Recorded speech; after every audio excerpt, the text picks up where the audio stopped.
Once upon a time, there was a quiet girl named Amora. She had big curious eyes and neat braids. Her mother loved to pack every morning. Amora loved drawing flowers on the corners of her books, and she loved reading stories about brave children. But there was one thing that tied her stomach in a tight knot every day: maths. Numbers made her feel small. They chased her around like bees.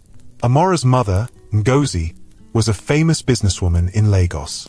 People said she was strong, smart, and always busy. She wanted the best for her only child. She paid for the best school, the best uniform, and the best private tutors. But none of these things could stop Amora's fear when a teacher asked her a simple question in class. That morning, the sun made the classroom windows shine. The clock ticked loudly. The whiteboard was full of multiplication tables. Mr. Bayo, the maths teacher, looked around the class and smiled. "All right, class. Quick check. Who will help us with this?"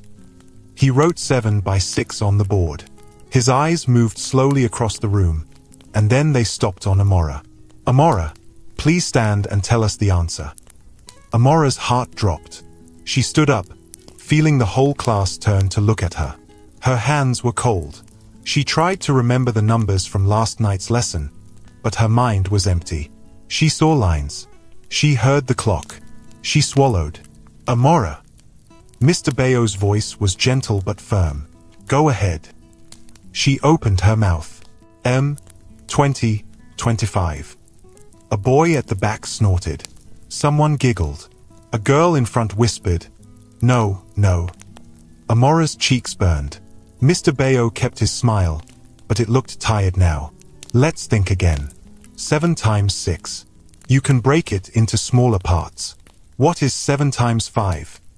Amora stared at the windows. She wanted the sun to carry her away.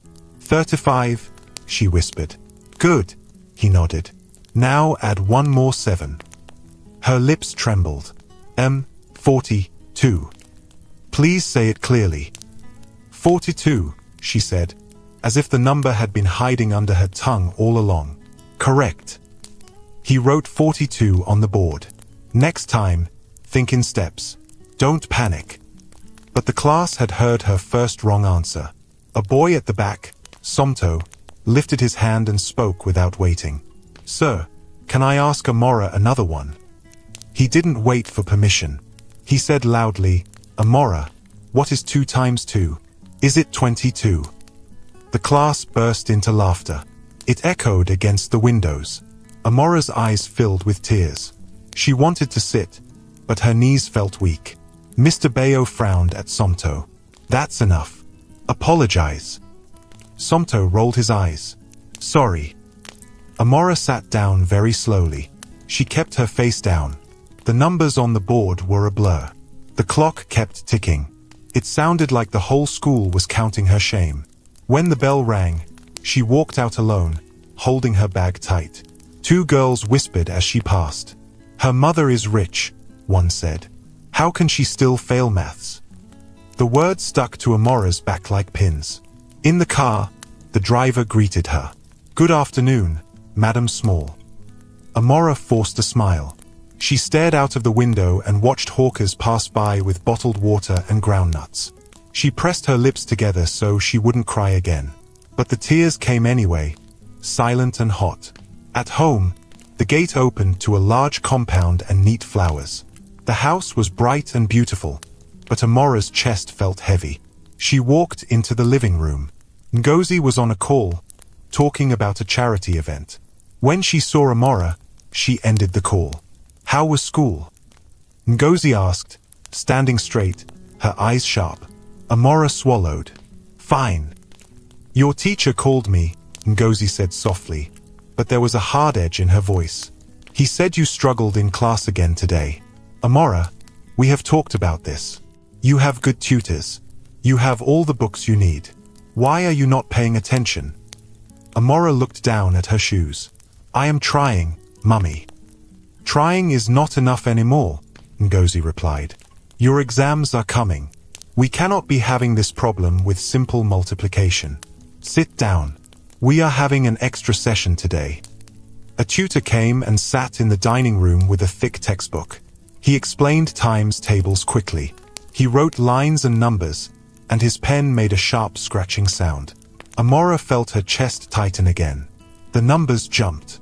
She nodded, but nothing stayed in her head. After 2 hours, the tutor smiled at Ngozi. "She will get there," he said. "She just needs to focus." When the door closed, Amora put her head on the table. "Mummy, I don't understand his way," she said, voice shaking. "The numbers run away from me." Ngozi rubbed her own forehead. She was tired too. "We will try again tomorrow. Go and do your homework." Amora went to her room and stared at the page. Multiplication. Fractions. The words strained her eyes. She tried to breathe deeply. She wrote an answer.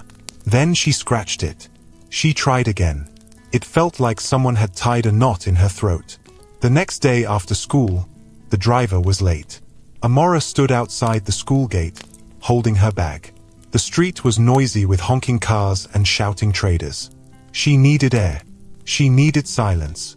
She walked down the road to the small park near the school. There were trees and a few empty benches.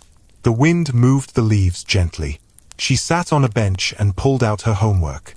She tried to multiply 8 by 7. Her hand shook. She wrote 56, then stared at it and crossed it out, even though it was right. She wrote 46, then 62.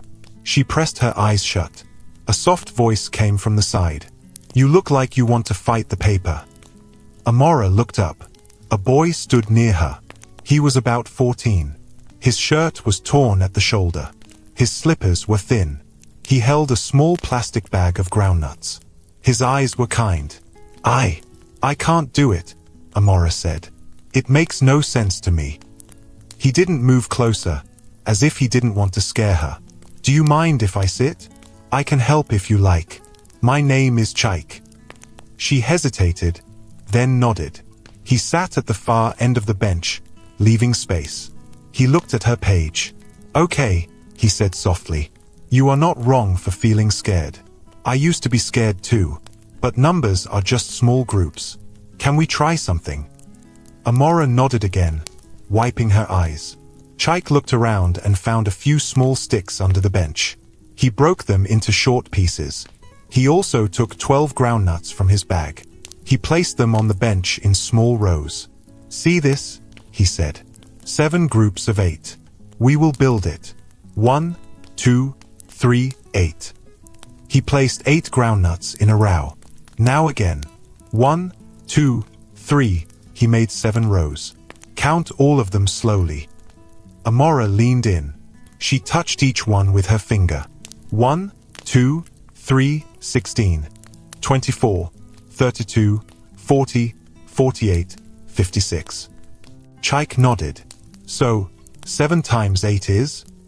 56, she whispered. "Good. You said it with your hands. Your eyes saw it.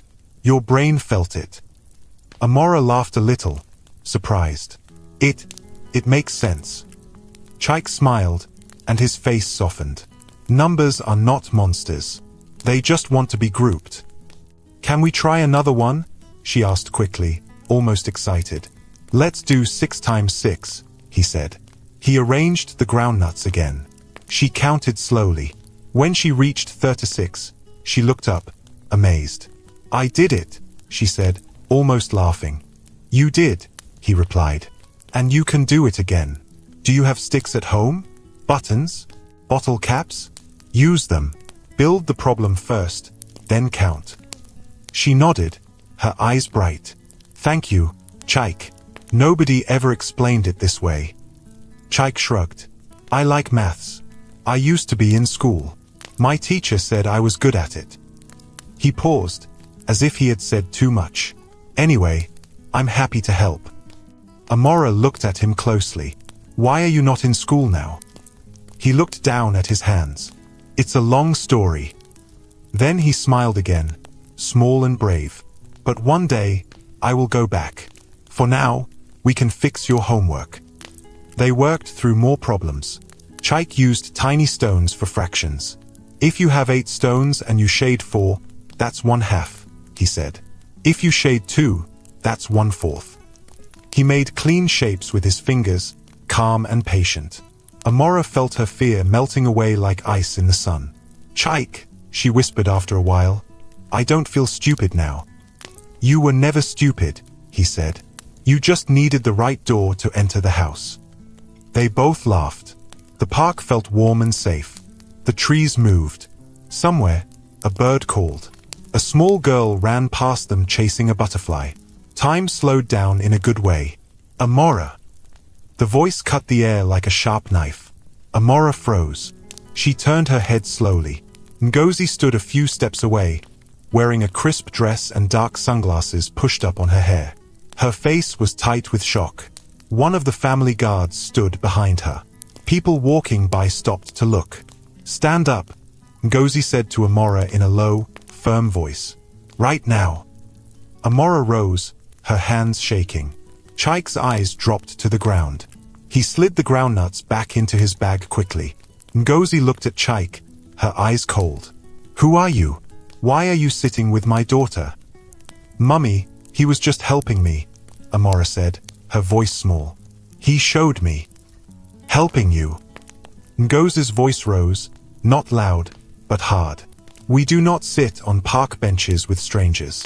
We do not take lessons from boys selling groundnuts. Do you understand me?" Amora glanced at Chike, panic on her face. "He made me understand. Please, Mummy." Ngozi turned to the guard. "Get the car." Chike stood up slowly. "Madam, I'm sorry," he said softly. "She was struggling. I only wanted—" "Enough," Ngozi cut in. "Do not come near my child again." Chike nodded once. He held the plastic bag close to his chest. He took a step back, then another, as if not to scare anyone. His eyes flicked to Amora for half a second. She looked like she wanted to cry.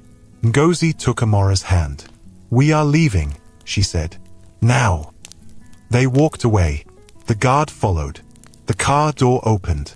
Amora sat in the back seat, her eyes full of tears that she tried to hide by looking out of the window. Chike stood by the bench with his small bag, watching the car pull away, the groundnuts rattling softly in the plastic as his hand shook. As the car turned out of the park, Amora pressed her palm against the glass. The bench grew smaller. The little stones on it were still in neat rows. The sun was lower now, and shadows stretched across the grass, long and thin, like lines of a lesson that wasn't finished. The door closed behind the day, and inside the quiet car, a number that finally made sense, 56, sat bright in Amora's mind, fighting not to fade. The car was silent at first. Amora sat with her hands on her lap, staring at the back of the front seat. Ngozi's face was calm, but her jaw was tight. The guard sat in front with the driver, saying nothing. The city moved past them. Traffic, people, noise. None of it felt real to Amora. Ngozi spoke at last, each word careful. "Tell me exactly what happened." Amora swallowed. "I was waiting for the driver. I went to the park. I tried my homework. I got stuck. Chike came and helped me." "Do you know him?" Ngozi asked. "No, Mummy. But he was kind. He showed me with stones and sticks. I understood." Ngozi stared out of the window. "You do not sit with strangers. Not ever." "He is not like that," Amora whispered. "He was gentle. He explained everything." Ngozi turned to look at her. "He is a boy I don't know, wearing torn clothes, in a public park. Do you hear how dangerous that is? I will not risk you." Amora's voice cracked. "But I finally understood, Mummy. For the first time, the numbers stayed." Ngozi sighed, long and tired. "Understanding is good. Safety is more important. This is the end of it." They reached home. The gate rolled open. The house stood like a quiet judge. Inside, the marble floor felt too cold under Amora's feet. She followed her mother to the living room. "Sit," Ngozi said. Amora sat on the edge of the sofa. Ngozi paced once, then faced her. "You will not go to the park alone again. You will not speak to that boy. If he comes near you, you will walk away and call the driver. Do you understand me?" Yes, Mummy, Amora said, but her voice was small and breaking. Ngozi's phone buzzed. She ignored it. I love you. Everything I do is to protect you. The world is not kind, Amora. You must not open the door to trouble.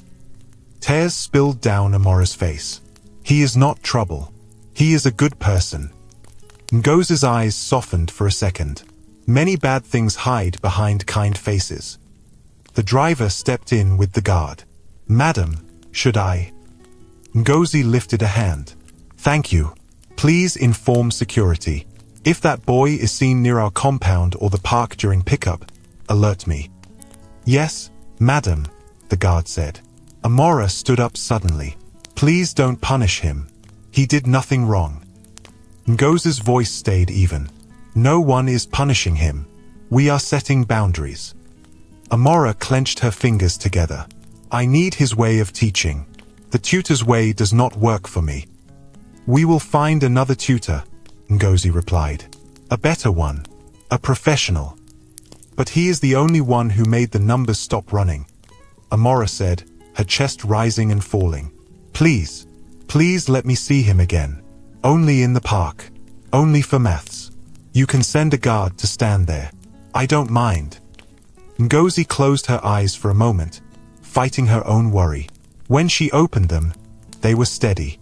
No, I have given my answer. Amora's shoulders fell. So I should fail again.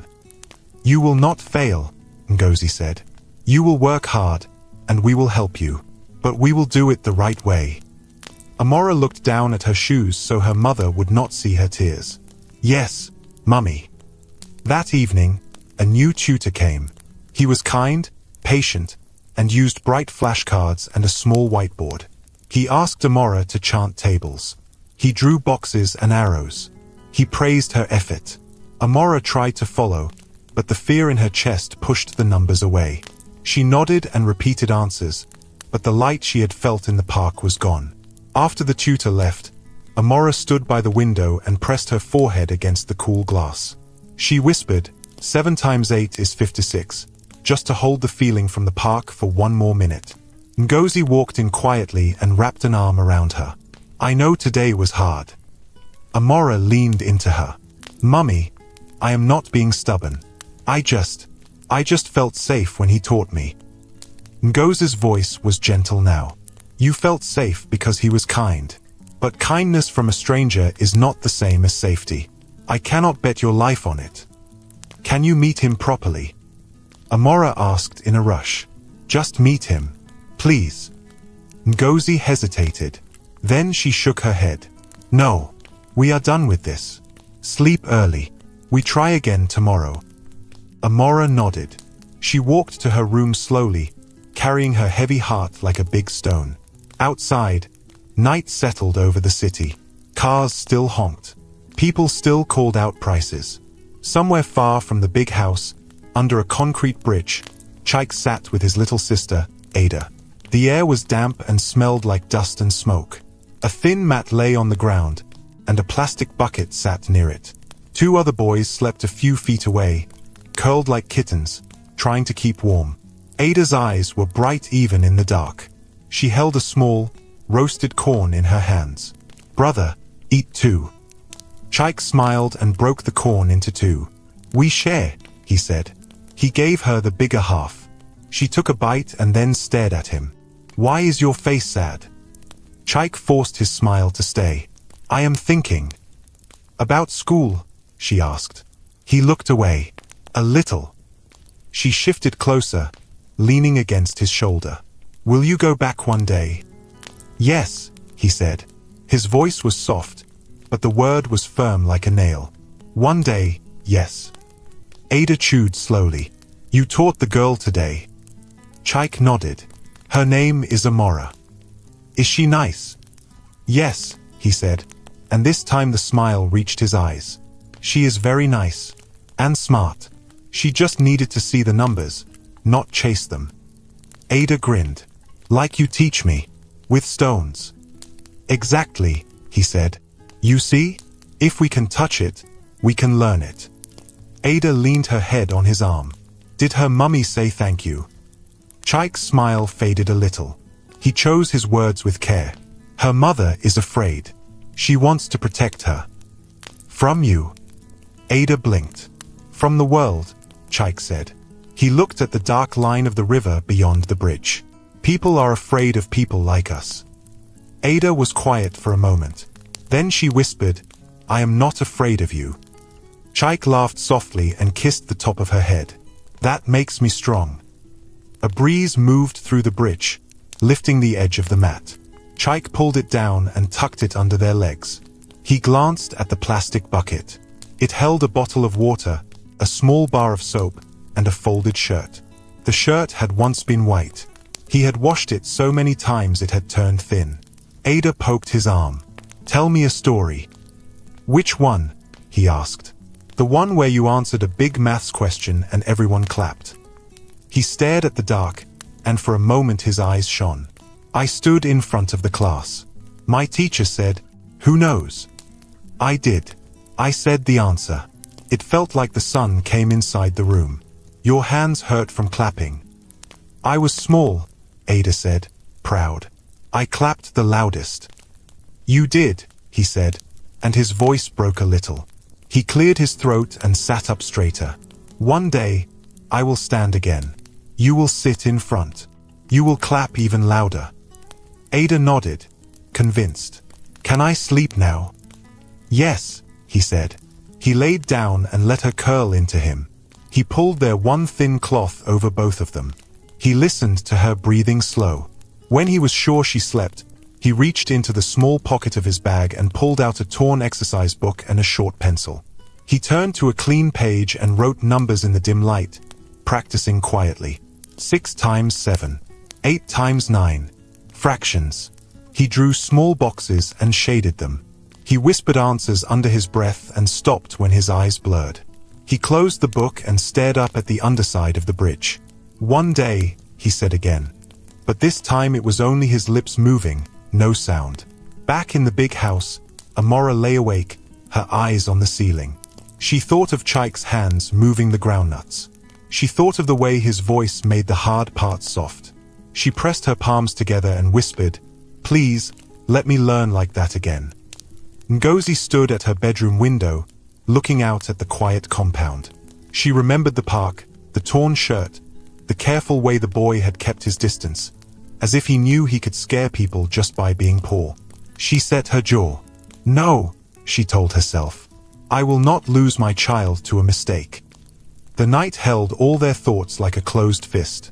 In one part of the city, a girl and her mother stood on opposite sides of a rule.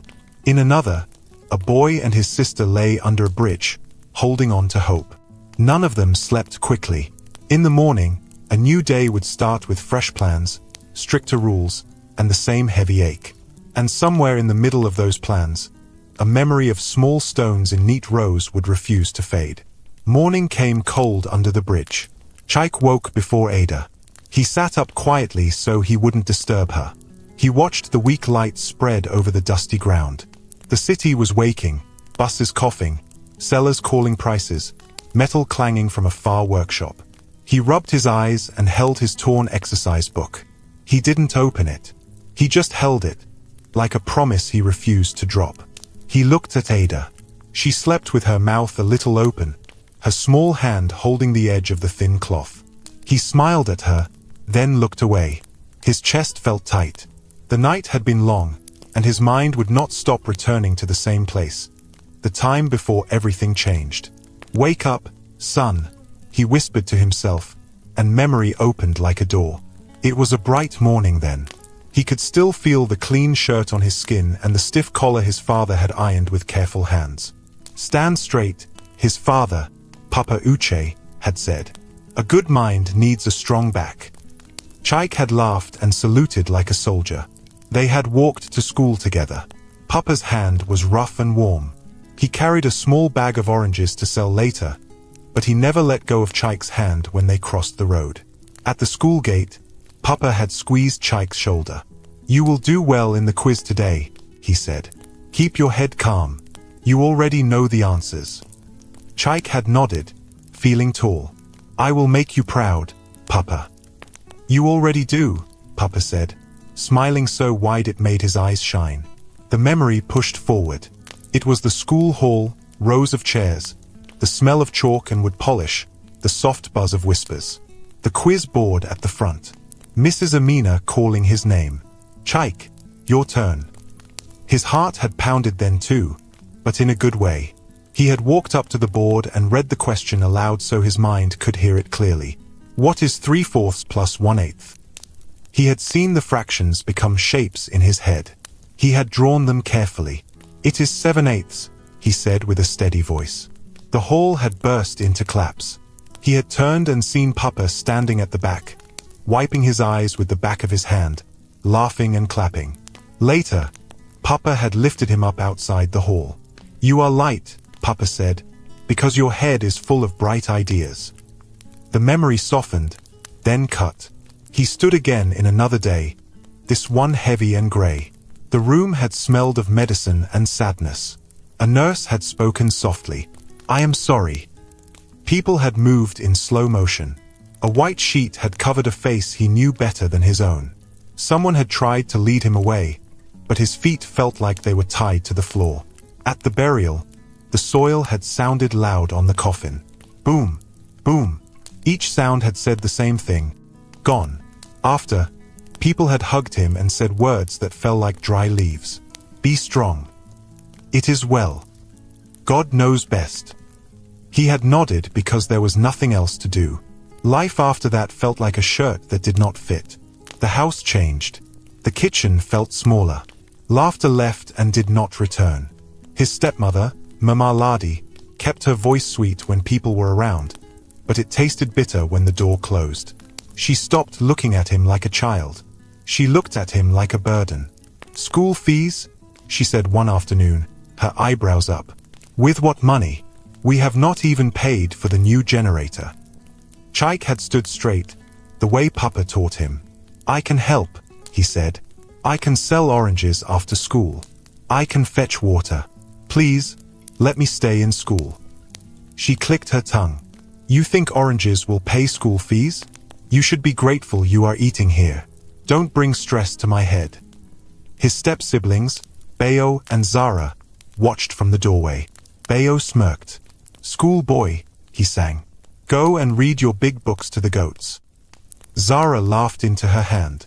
2 times 2 is you are done. Chaik ignored them and tried again. My teacher said I am doing well. He said I can get a scholarship if I keep my grades. Mama Ladi folded her arms. Scholarship? When? In your dreams? Better wake up. We are cutting costs. From tomorrow, you will stay home and help with house chores.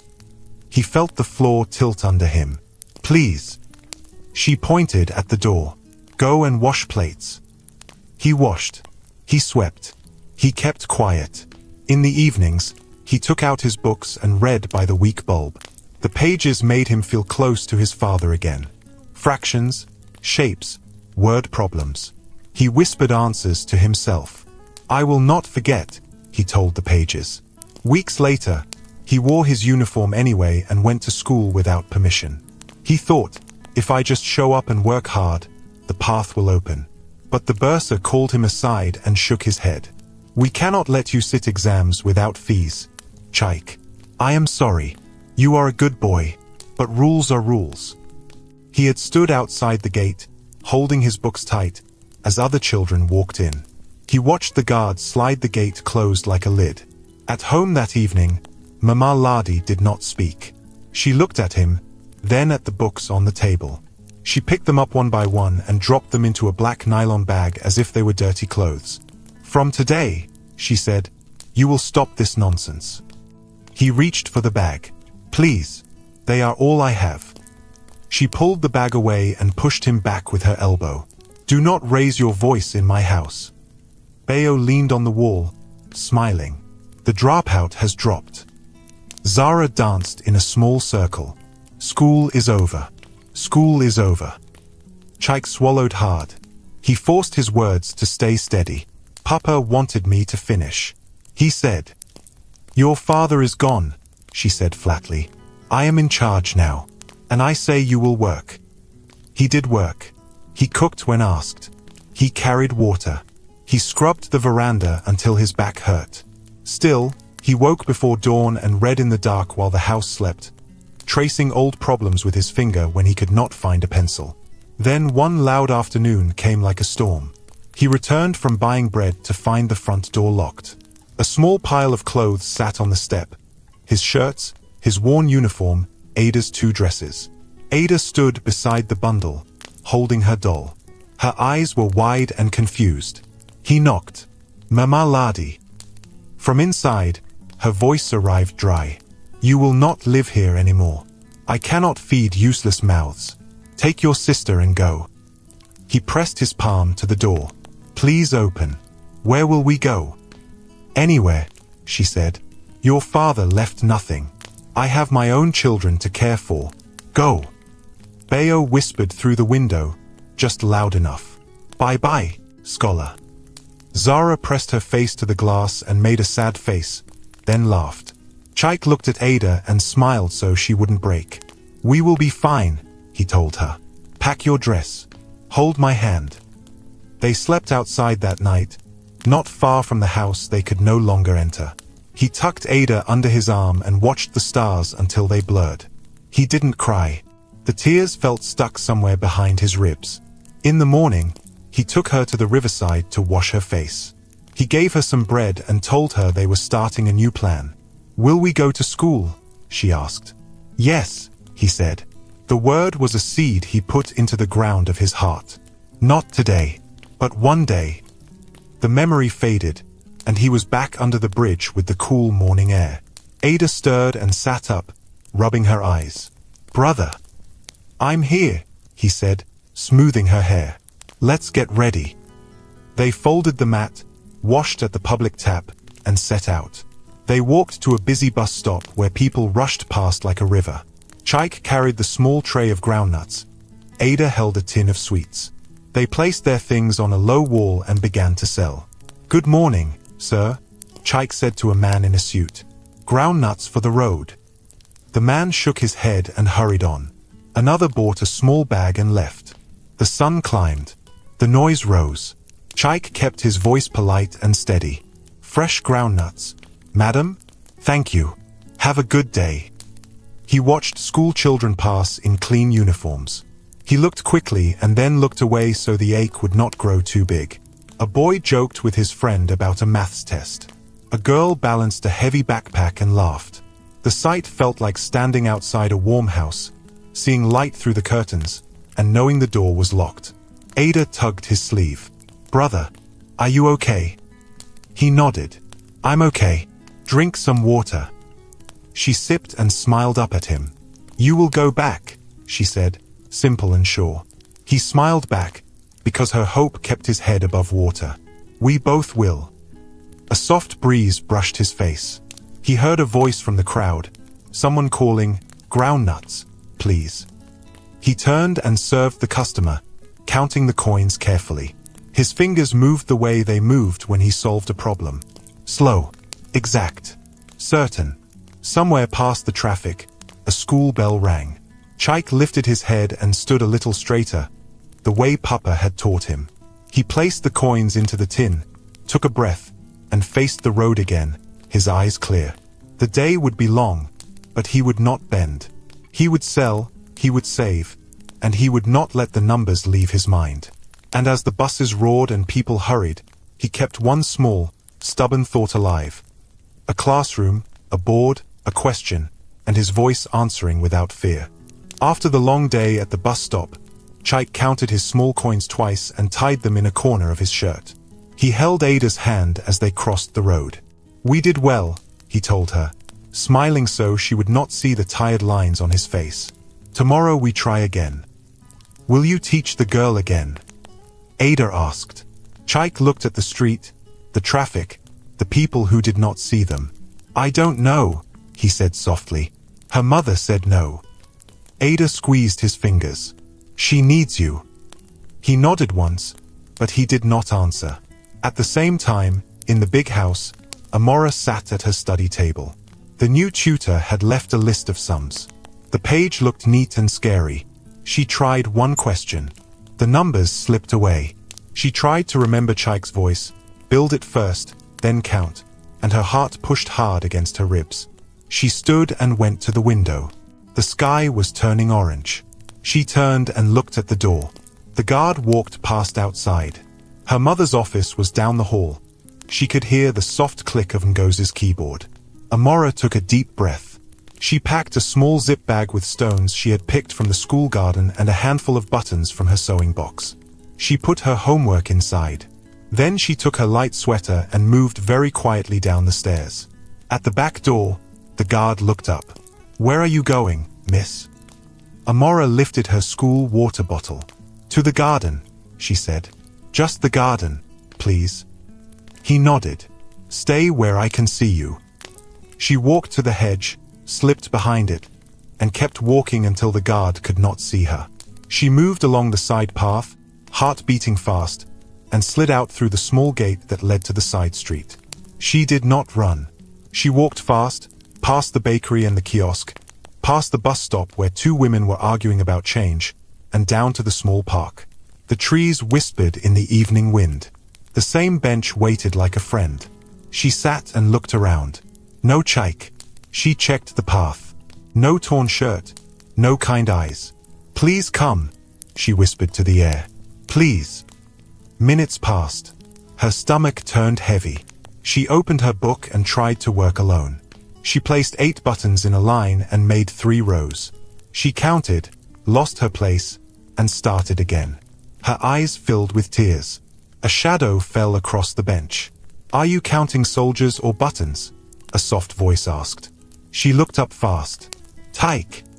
He stood a few steps away, careful and unsure, as if a loud sound might send her running. He carried a small bag and wore the same thin slippers. "I didn't want to cause trouble," he said. "Your mother was clear." Amora shook her head quickly. "Please help me. I won't stay long. I brought buttons." He glanced at the gate of the park, then at the road, then at her open book. He sat at the far end of the bench, leaving space. "Okay," he said quietly, "but if anyone comes, you must walk away first. Don't get in trouble for me." "I won't," she promised. "I just need to understand this one." He looked at the page. "Fractions," he said, smiling a little. "They look scary, but they are just parts of a whole." He took the buttons and lined them up in 12. If we shade 3, that is 3/12. But watch this, he grouped them into 4 neat sets. 3/12 is the same as 1/4. See? You can reduce a fraction by grouping. Amora leaned closer. "So I can make the group smaller to understand it." "Exactly," he said. "You are the boss. You choose the group. Fractions obey the group." She laughed. "I like being the boss." He laughed too, softly. "Good. Now try 5/10. She moved the buttons into 2 groups of 5. "It's 1/2, she said, surprised that the answer sat in her mouth without fear. "It's so clear." "Because we built it," he said. "Your brain likes to see." They worked through the page. He tore a piece of paper from his old exercise book and folded it to show 4ths and 8ths. He drew lines and let her shade parts. He never raised his voice. He never rushed her. When she made a mistake, he said, "Let's rebuild it." As if the error was just a loose stone in a small house they were building together. After a while, her shoulders dropped, and her breath slowed. "Chaik," she said, looking at him, "I wish you were my tutor." He looked away, smiling in a shy, sad way. "I wish I was in school." They were quiet. The sky turned pink. The park felt soft and low like a secret. "Do you have parents?" Amora asked in a small voice. "I have a sister," he said. "Her name is Ada. I take care of her." "And school?" she asked even softer. "I will go back," he said, and the promise sat strong in the space between them. "Not today, but one day." Amora opened her mouth to ask more, but a deep voice cut through the leaves. "Amora." She felt the world jump. She turned. Kunnel, the family driver, stood at the path with his arms crossed. The guard from the house was behind him, eyes hard. People in the park turned to look. "Stand up," Connell said. Now. Amora stood slowly. I can explain. No need, Connell said. He looked at Chaik. You again. Chaik rose too, hands open to show he had nothing. Sir, we were just doing homework. I kept my distance. The guard stepped forward. We warned you. Don't come near her again. If we see you around this child one more time, we will call the police. Amora's eyes filled at once. Please don't talk to him like that, she said, voice shaking. He helped me. He didn't do anything wrong. Connell kept his eyes on Chaik. Do you hear me? One more time and I will have you picked up for loitering. Chaik swallowed and nodded. He did not argue. He did not lift his hands higher. He lowered his eyes the way poor people learn to do when rich anger is pointed at them. I understand, he said. I am sorry. Don't say sorry, Amora burst out, turning to him. You didn't do anything. I asked you. Connell touched her elbow. Let us go. Amora pulled her arm back. Chaik, thank you, she said quickly, her words tripping over each other. I will remember the groups. I will remember the halves. Chaik gave her the smallest smile, one that tried to be brave. You will do well, he said. Don't be afraid of the page. Connell guided Amora toward the gate. The guard stood in front of Chaik one more second, as if to make the warning heavier. Then he followed them out. At the car, Amora's tears came fast. Please don't call the police, she begged. Please. Connell sighed. His voice was softer with her. We won't. But you cannot do this again. Your mother will worry. She will do more than worry, Amora whispered. They drove home. The city lights flicked on one by one like small fires. In her room, Amora shut the door and pressed her face into her pillow. She did not want dinner. She did not want stories. She wanted the quiet park and the careful way buttons became answers. She whispered into the fabric, 5/10 is 1/2. 7 times 8 is 56. She said it again and again like a prayer that pulled her back from fear. At last, her body grew heavy, and she fell asleep with the page open on her bed. Under the bridge, Chaik and Ada ate a small bowl of rice someone had shared at the market. Ada watched his face. Did you teach today? He nodded once. A little. Did she smile? He thought of the moment a hard question had turned easy in Amora's eyes. Yes, he said. She smiled. Ada relaxed. Then today was good. Chaik looked at the dark river line, at the sleeping boys, at the skinny stray dog curled by the pillar. He let out a slow breath he had been holding since the park. He lay down and drew Ada close.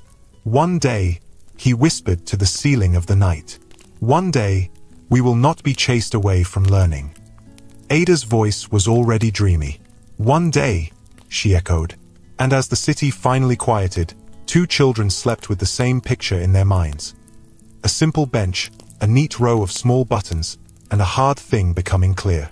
Morning came with a heavy sky. Amora woke early, washed her face, and packed her school bag. She slipped her small zip bag of stones and buttons inside, then stopped. She remembered Connell's warning. She pressed the bag to her chest and put it back on the shelf. Her hands felt empty as she walked out. At breakfast, Ngozi poured tea and watched her. Ready for today? She asked. Amora nodded. Yes, Mummy. We will have another tutor after school, Ngozi said. He comes highly recommended. Amora's stomach tightened. Okay. In class, Mr. Bayo smiled at everyone. Good morning, geniuses, he said. We will try something new today. A quick quiz. No talking. 10 questions, 10 minutes. A quiet wave moved across the room. Papers were passed. Pens clicked. Amora looked down at the first question. 9 by 4. She knew it was 36, but her mind began to run. What if it was wrong? What if people laughed? Her hand shook. She wrote 36 and stared hard at the number as if it might change on the page. Second question. 7 by 7. Her heart beat faster. She wrote 49, then crossed it out, then wrote it again. The clock on the wall was loud. She heard whispering feet, a chair creak, a small cough. The noise piled up inside her head like stones. Third question, 5/10 equals? She remembered the park, the buttons in 2 neat groups. 1/2. She wrote 1/2. Relief flickered, then faded. Somto yawned loudly behind her. This is easy, he whispered, not for her, but to the air. Mr. Bayo looked up. Silence, please. Amora tried to breathe. She reached question 6 and froze. 12/3. The answer was in her head, but it kept hiding behind the fear. She looked at the empty desk in her mind where Chaik would have lined up small stones and said, count in 3s. She pressed her lips together and wrote 36 again, then wondered if she had just copied the first answer by mistake. Time, Mr. Bayo said gently. Pens down. Amora's fingers let go of her pen. She felt the room closing in. The papers were collected. The class moved into a lesson, but her body was stuck in the quiz, like a foot in mud. When the results came back after break, Mr. Bayo walked along the rows and placed the papers face down. You will all improve from here, he said. This is just to help us see where we are. Amora turned hers over. 4/10. The red ink sat on the page like a wound. She swallowed hard. Her eyes burned. She blinked fast so the numbers would not swim. Somto leaned forward and whispered, 4, Ia. Mr. Bayo frowned. Somto, that's enough. A girl in front of Amora whispered to her friend, not softly enough. Her mum should buy her a new brain. The class giggled. It wasn't loud, but it was sharp. Amora kept her eyes on the paper. Her hands turned cold. She heard the clock again, tick-tick, like the class was counting how lost she was. After school, Mr. Bayo called her to his desk. Amora, he said softly, sit. She sat, clutching her bag. I know you are trying, he said. I can see it. But your fear is louder than your work right now. She stared at his tie. I am sorry, sir. Don't be sorry, he said. Be honest. Does your private lesson help you? She shook her head a little. It is fast. I feel small inside it. He nodded, thoughtful. I will call your mother. We may need special help for a while. Not punishment.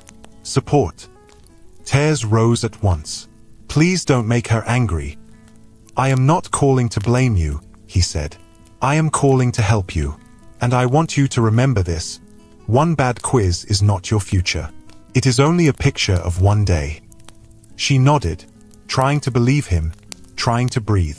When she reached the car, Kunnel raised his eyebrows. Good day. She smiled without teeth.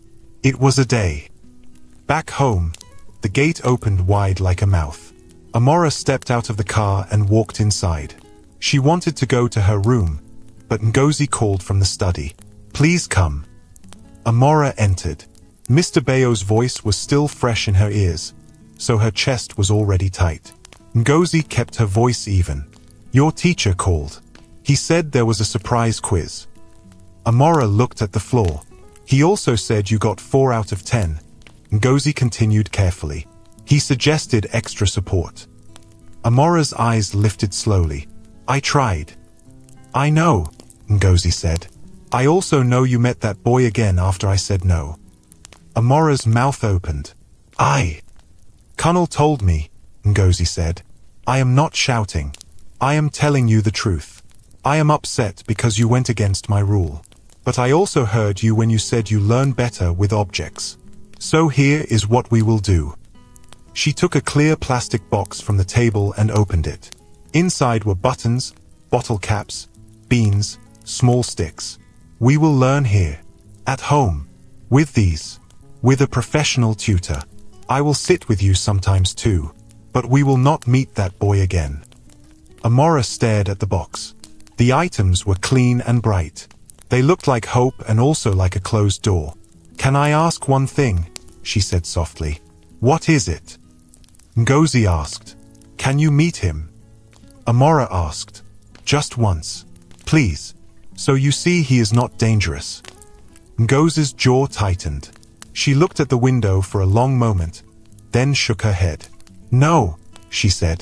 "I have decided. The world is full of risks.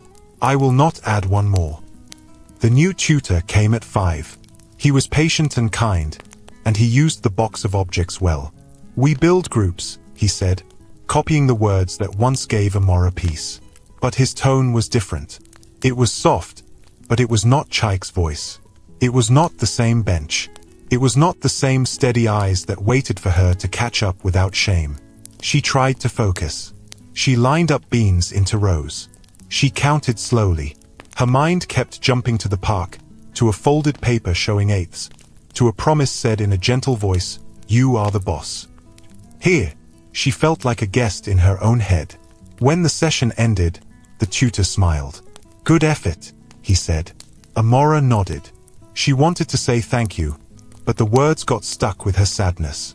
That night, she opened her notebook and wrote 7 times 8 is equal to 56 5 times. Then she closed it and lay down. Her pillow was cool. Her eyes were hot. Across the city, under the market sheds, Chaik and Ada settled on their thin mat. The air smelled like fish, pepper, and smoke.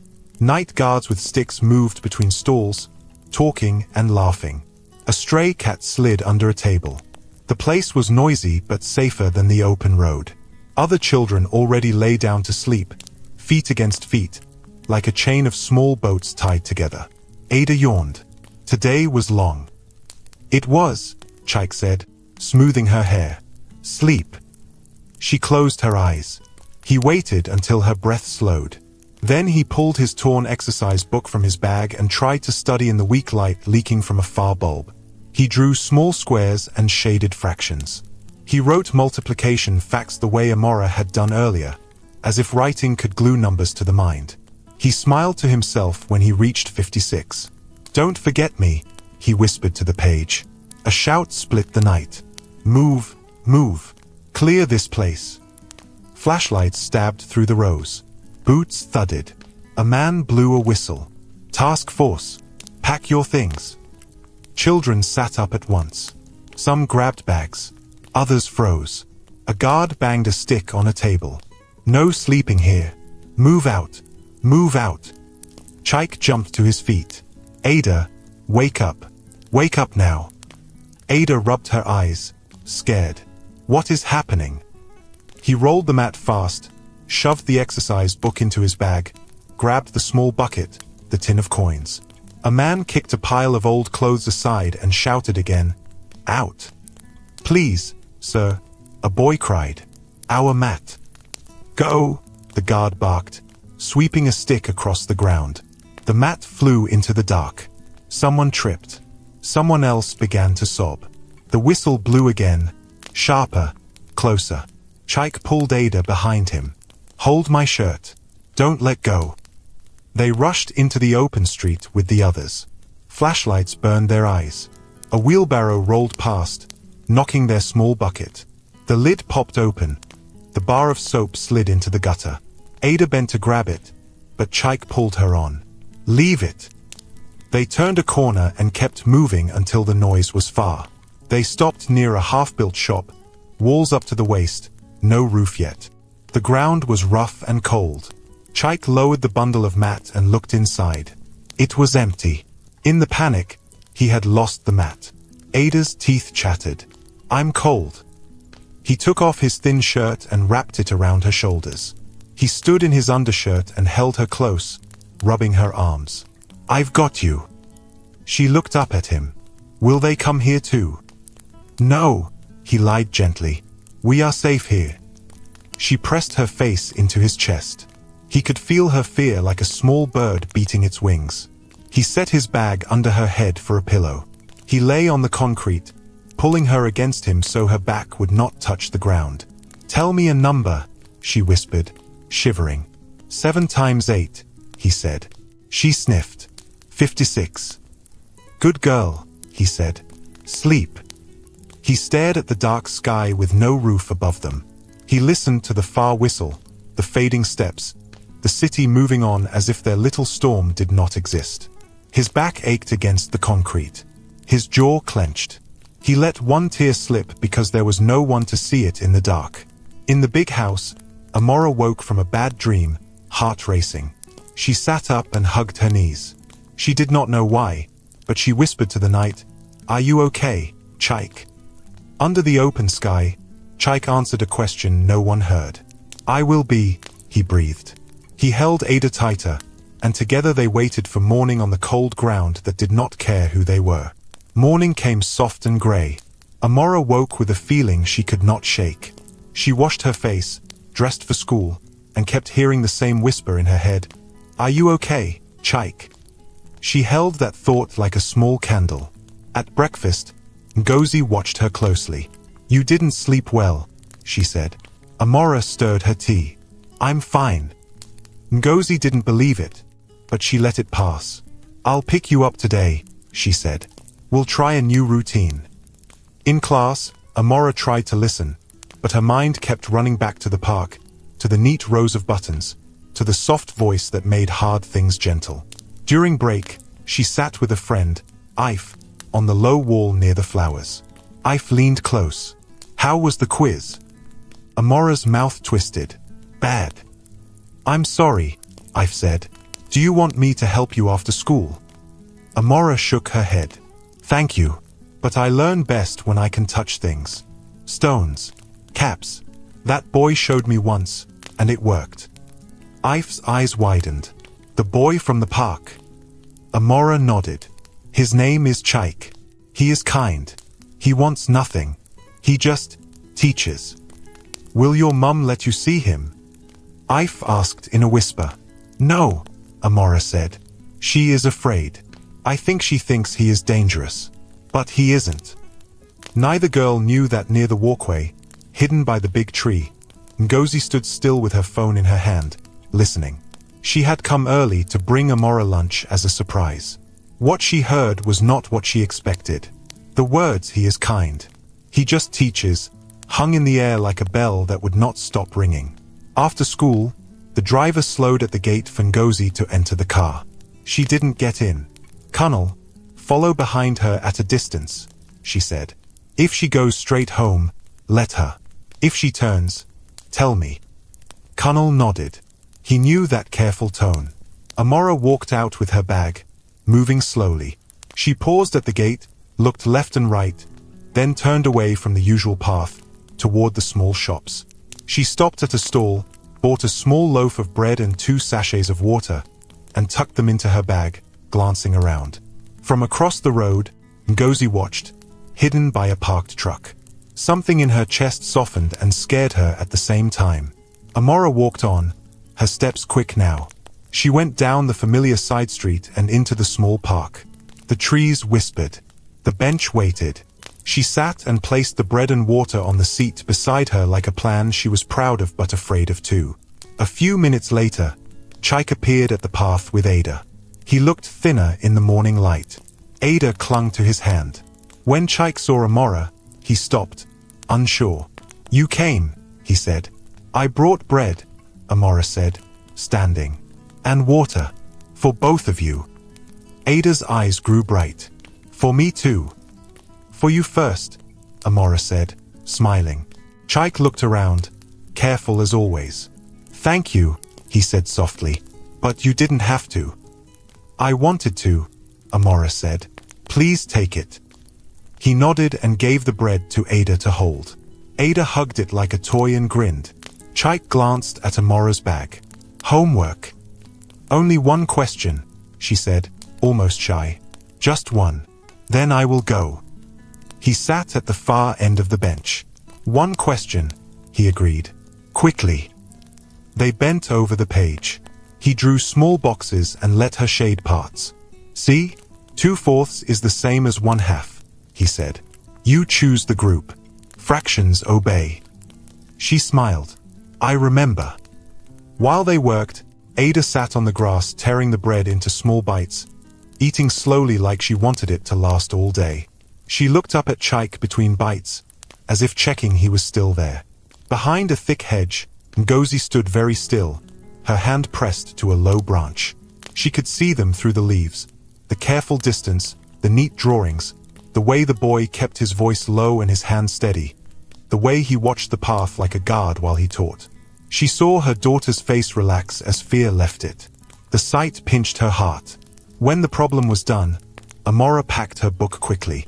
"I should go," she said. "Thank you." "Be safe," Chike said. "And don't run from the page." She nodded. Then she hesitated. "Can I ask one thing?" "Yes." "Will you be okay?" she asked, and the words came with so much worry it almost broke. Chike's mouth curved, brave and small. "I will try," he said. Amora looked at Ada. "Bye, Ada." "Bye," Ada sang, crumbs on her lips.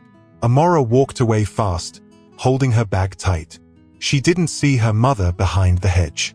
Ngozi waited until her daughter turned the corner. Then she stayed, hidden, her breath a little shaky.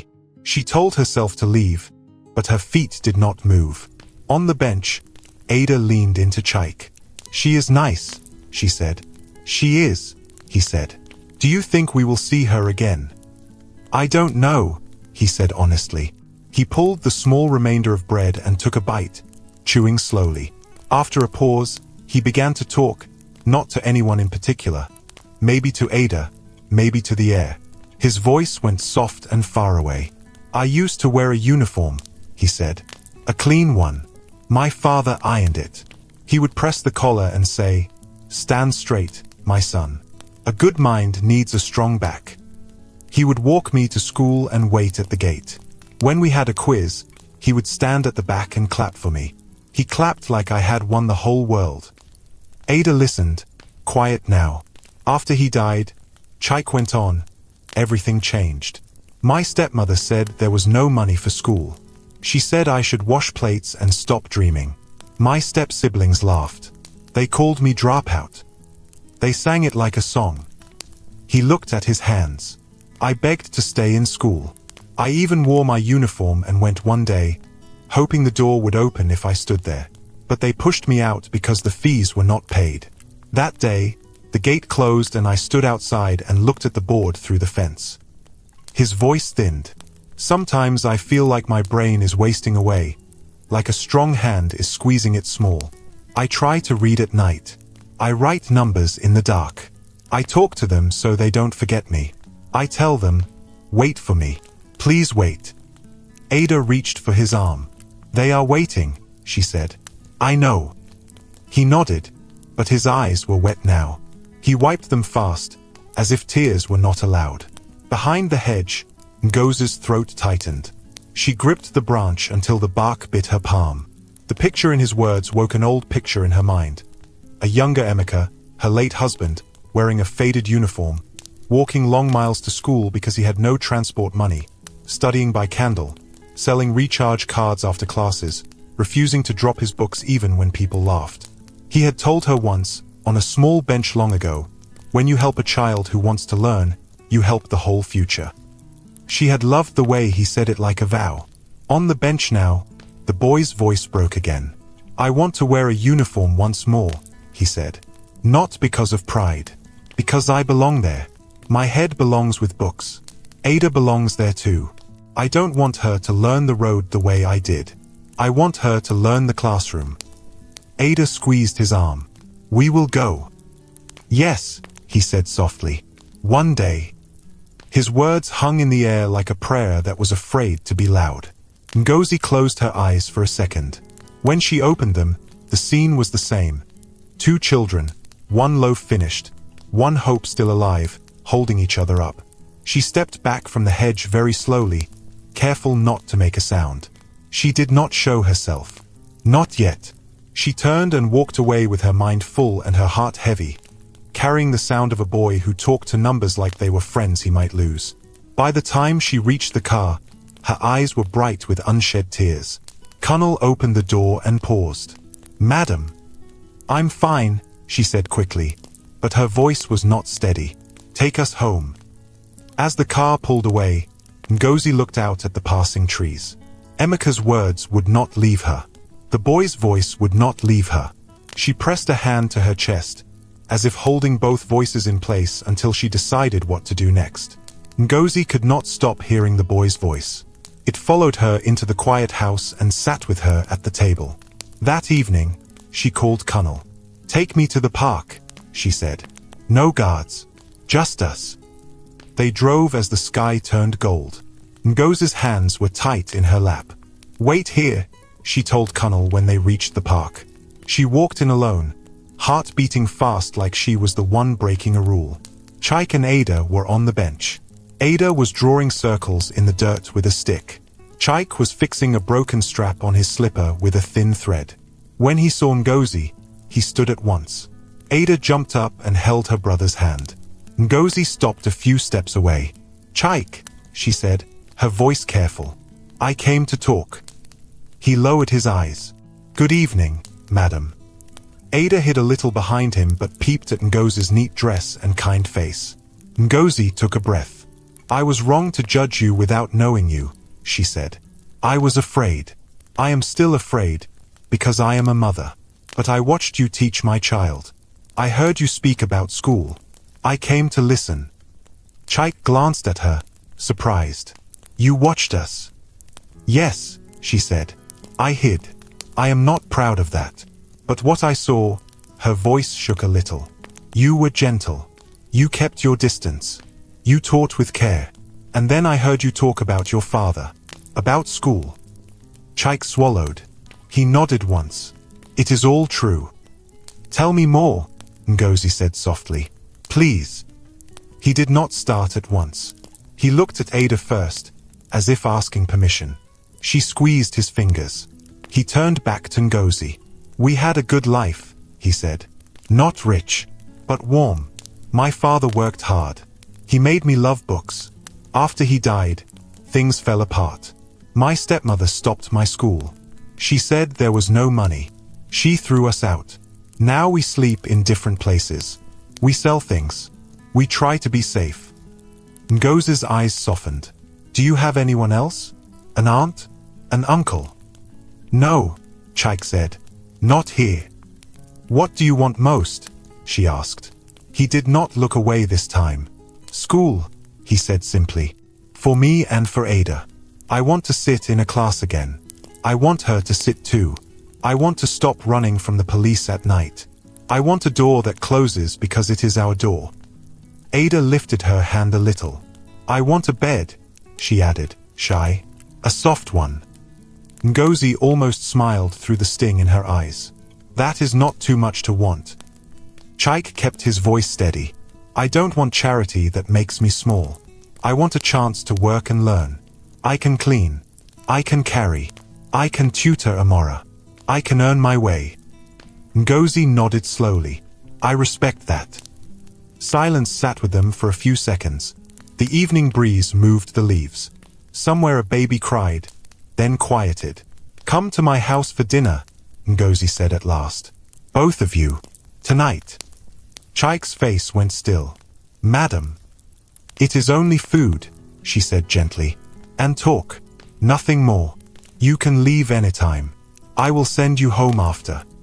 He looked down at his shirt, at the torn shoulder.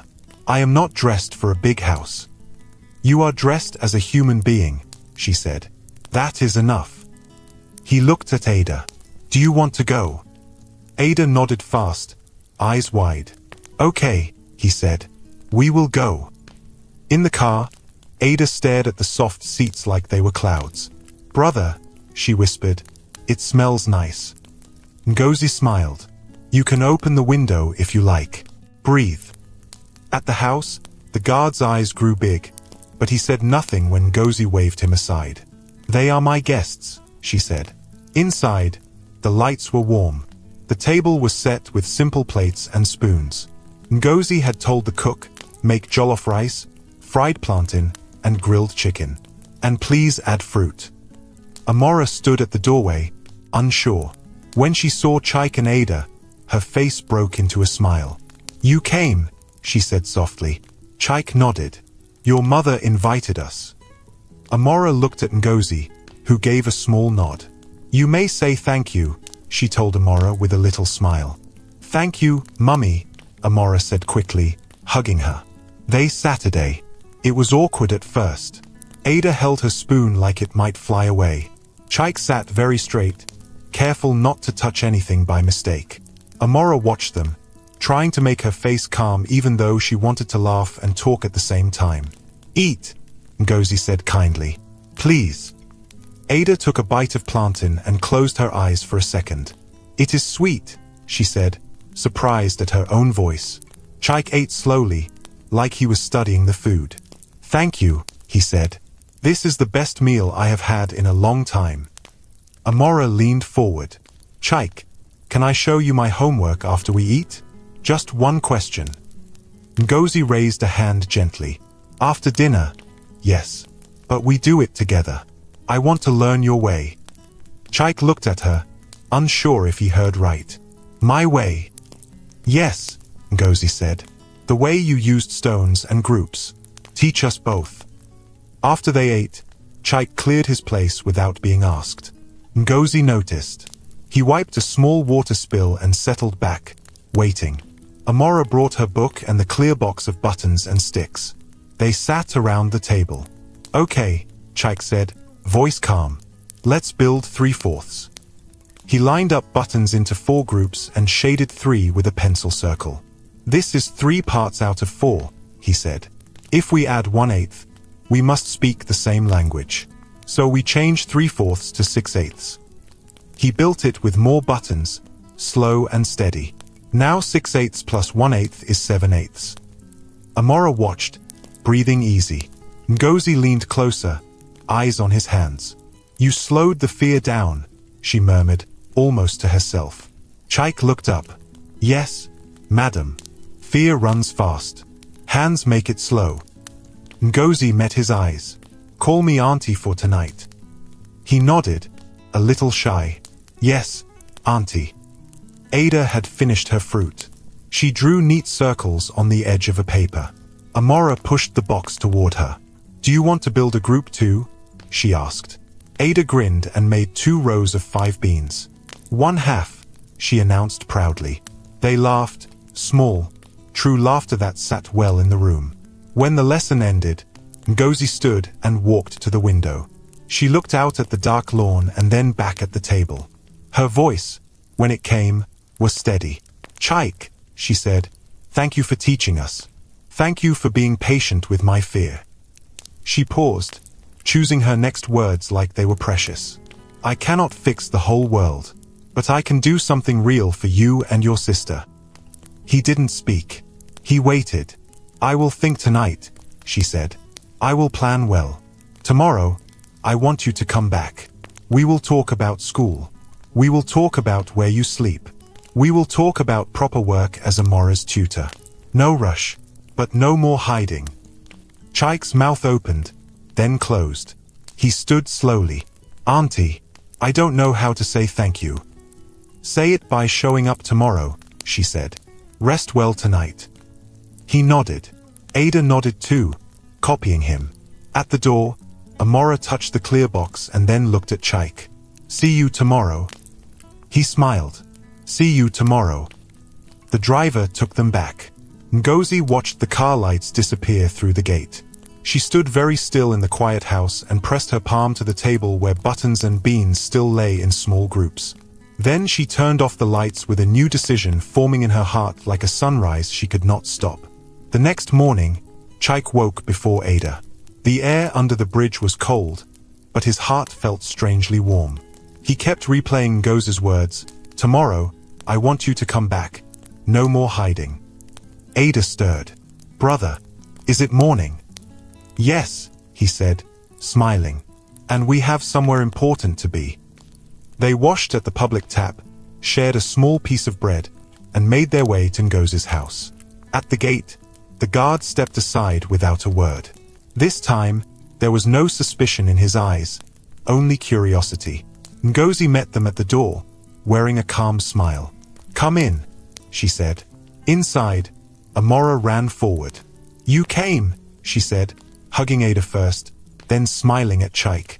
They sat at the table, but there was no food yet, only a neat stack of papers and a new school uniform folded on the side. Ngozi spoke softly but clearly.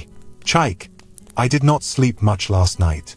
I kept thinking of your words, your father, and how you still fight to keep your mind alive. I can't ignore that. He sat straighter. Auntie. She held up a hand. I have enrolled you in a nearby school. You will start next week. Ada too. You will both have a safe place to live. Not far from here, but close enough for you to come often. And, if you agree, you will work here as a Morris tutor every evening. I will pay you a fair wage. Chike blinked hard, but the tears still came. I don't know how to. You show me by making the most of it, she said. Ada clutched the table's edge. A real school? With a uniform? Yes, Ngozi said warmly. And a bed. And books that are yours. Ada turned to Chike, eyes wide. Brother, we did it. He smiled through the blur in his eyes. Yes, Ada, we did. Amora leaned forward. Now you can teach me without the guards chasing you away. Everyone laughed, soft, relieved laughter that filled the room. Ngozi placed the uniforms in front of Chike. Your father would be proud. Chike touched the fabric like it was something holy. Thank you, Auntie. You've changed our lives. I only opened a door, she said. You're the one who will walk through it. That evening, the park bench sat empty, but the learning continued around the dining table. Buttons, beans, and pencils moving in neat rows. Amora's laughter rang louder now, free from fear. Ada counted proudly beside her, showing off her half-groups and full sets. From her seat, Ngozi watched them, her heart lighter than it had been in years. In the quiet of her mind, she heard her late husband's voice again. When you help a child who wants to learn, you help the whole future. She smiled. This time, she believed it more than ever. And somewhere deep inside, Chike knew that the gate that had once closed on him was finally open, and this time, it would never shut again.